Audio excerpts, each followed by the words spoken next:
발달장애 아들이 돈가스를 먹고 싶다고 해서 한밤중에 식당에 갔다가 20, 30대 남성들에게 폭행을 당해 숨진 고 김창민 감독. 어제 저희도 충격적인 폭행 영상 보여드렸죠. 이 김 감독을 폭행한 피의자가 마침내 입을 열었습니까? 이담 아나운서? 네, 피의자 중 한 명인 30대 남성이요. 어젯밤에 한 언론을 통해서 사과 의사를 밝혔습니다. 김창민 감독과 또 김 감독의 유족에게 사과한다라고 언론을 통해서 밝힌 건데요. 일단 이 피의자인 30대 남성은 죽을 죄를 지은 것으로 안다라면서 김 감독님 유가족의 연락처를 몰라서 수사기관에 수차례 사과와 합의를 하고 싶다는 의사를 전달했지만 답을 받지 못했다라고 이야기하기도 했습니다. 그러니까 사과를 직접 하고 싶었다라는 거예요, 유족에게. 그런데 그 방법을 찾지 못했다라고 이야기하기도 했고요. 언론을 통해서 먼저 사과를 드리게 된 점도 거듭 죄송하다라면서 기회를 주신다면 고 김창민 감독의 유족을 찾아뵙고 사죄드리겠다라고 이야기하기도 했습니다. 자, 이제야 이런 말을 하는 게 저는 조금 수상쩍은데 최진영 변호사님, 네. 뭐 사과랑 합의가 있을 경우에 감형 사유가 되거나 해서 이러는가 싶은 마음도 들어요. 현실적으로 그런 부분이 있기 때문에 이렇게 공개 사과를 하려고 노력하는 것이 아닌가 싶은데요. 실제 이 사안이 폭행치사가 됐을 가능성이 있어 보이는데 폭행치사와 같은 그런 중한 결과가 있을 때 지금 대법원 양형 기준에 따르면은 기본형이 실형 3년에서 5년, 이게 합의가 안 되고 하면은 4년에서 8년이지만 합의가 되거나 처벌 불원 의사가 있을 경우에는 2년에서 4년, 경우에 따라서는 집행유예도 가능하기 때문에 아마 변호인의 어떤 조언을 듣고 이와 같은 행위를 하지 않을까 싶은데, 실제로 지금 대법원 양형위원회의 양형 기준을 보면은 피해자 측의 처벌 불원 또는 실질적인 합의 내지는 상당 금액의 공탁, 이런 식의 어떤 그 합의와 관련되는 얘기가 있으면은 말씀드린 것처럼 형이 감형되거나 나아가 경우에 따라서 집행유예도 될 수 있는 그런 부분이 있다 보니까 최대한 어떻게 보면 생명이나 재산과 관련되는 부분은 가해자들이 피해자들과 합의하려고 노력하는 것은 일반적인 사안인데 처음부터 좀 그렇게 했었으면 하는 그런 생각이 있습니다. 네. 그리고요, 지금 이 피의자 측에서 방금 말한 걸로 따르면 뭐 유가족의 연락처를 수사기관에 수소문하고 뭐 사과하고 싶다는 의사 전달했다 이런 식으로 말을 했는데, 어제 저희가 피해자의 아버지와 통화했었죠. 이런 부분에 대해 어떻게 말씀하셨는지 한번 들어보겠습니다.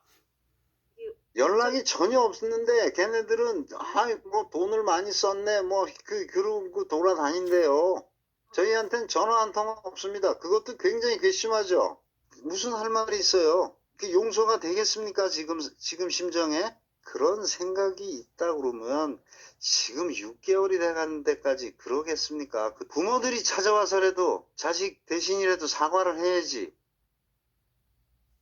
여기에 오히려 지금 유족 측은 이렇게 피의자들이 거리를 여전히 아무렇지 않게 활보하고 다니고 일상생활 하는 것 자체가 분노한다 이런 거잖아요, 하재문 평론가님. 예, 피의자들이 밖을 자유롭게 돌아다니는 것 자체가 말이 안 된다고 거기에 대해서 분노를 표명을 하는 것인데, 당시에 사건이 있었을 당시에 그 피의자와 모임을 함께 했던 한 동석자는 최근에 연락이 안 된다, 그러니까 피의자가 연락이 안 된다는 것 같습니다. 다시는 안 본다고 전화를 안 받는 상태다, 이렇게 이야기했다고 하는데, 근데 인근의 주민이 피의자가 요즘에 러닝을 뛴다고 그러더라, 헬스장에도 나타나고 이런 얘기를 했다는 겁니다. 그러니까 이러한 인근 주민의 말에 사실 여부와는 별개로 이런 말들이 들려온다는 것 자체가 고 김창민 감독의 유족 입장에서는 정말 억장이 무너지는 그런 일일 것 같습니다.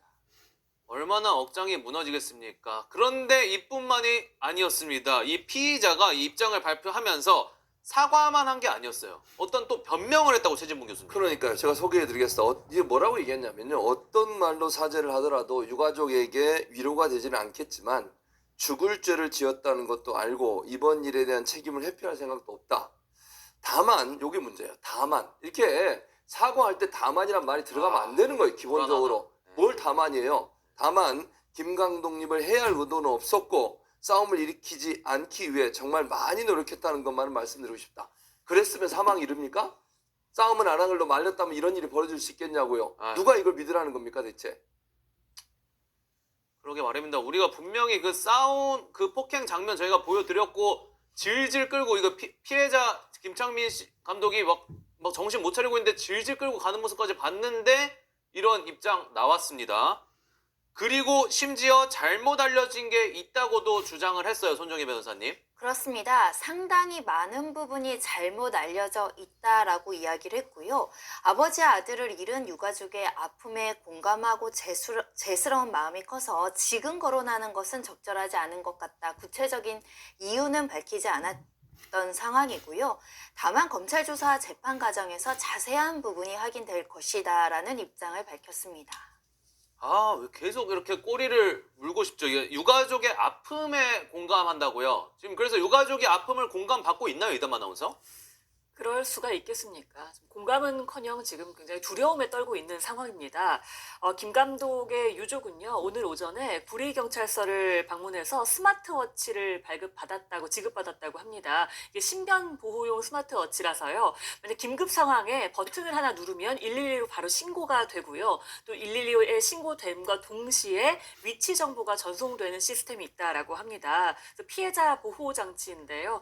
저희가 계속해서 얘기한 것처럼 지금 피해자들이 불구속 상태로 거리를 활보하고 있고 또 피해자들이 거주하는 곳이 지금 유족들이 거주하는 곳과 같은 지역에 있다고 합니다. 그러니까 유족들이 굉장히 불안감을 호소해 왔다고 하는데요. 이에 따른 조치로 풀이됩니다. 어찌 됐건 지금 사안이 이렇게 커져서 정성호 법무부 장관도 최근에 이제 엄정 수사해라 지시까지 내렸고 검찰이 재수사를 하고 있는 거잖아요, 최진영 변호사님. 네, 그렇습니다. 사실 1차 수사, 초동 수사가 제대로 돼야 되는데 그렇게 대충 수사를 해가지고 철저하지 않고 넘겨버린 상태에서 검찰이 기소를 해버리면은 이런 일이 벌어지는 것이죠.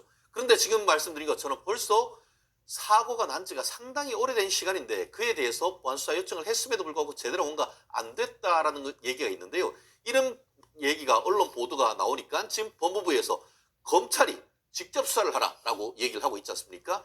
물론 지금 다가오는 10월이면은 이와 같은 보안 수사를 넘어서 검찰청 자체가 없어집니다만 그 전에라도 검찰이 제대로 불러서 관련 사람들을 조사를 해야 되는데 실제 봤더니만 이 피해자 측에서 경찰에게 그 자리에 있었던 피해자이자 어떻게 보면 목격자인 이 그 고인의 아들을 조사를 해달라고 그렇게 요청을 했는데 안 됐다고 합니다. 이번 같은 경우에 검찰 같은 경우에는 불러서 같이 조사를 하는데 문제는 이 그 김 씨의 아들이 발달 장애가 있다고 합니다.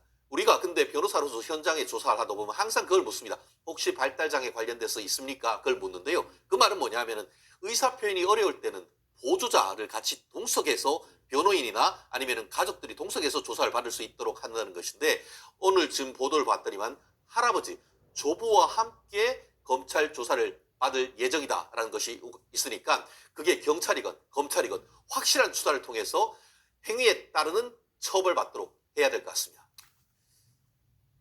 이 입장 지금 밝힌 피의자 남성분이 상당히 많은 부분이 잘못 알려져 있다 뭐 이런 말도 아까 해서 저희가 전해드렸는데 어떤 게 그렇게 억울한 건지 알려주지 않으니까 뭐 알 수는 없지만요. 폭행으로 숨지게 한 사실이 바뀌나요? 바뀌지 않습니다. 죄스러운 마음이 크다고 했지만 유가족이 이를 느낄 길은 아직 없었던 것 같습니다.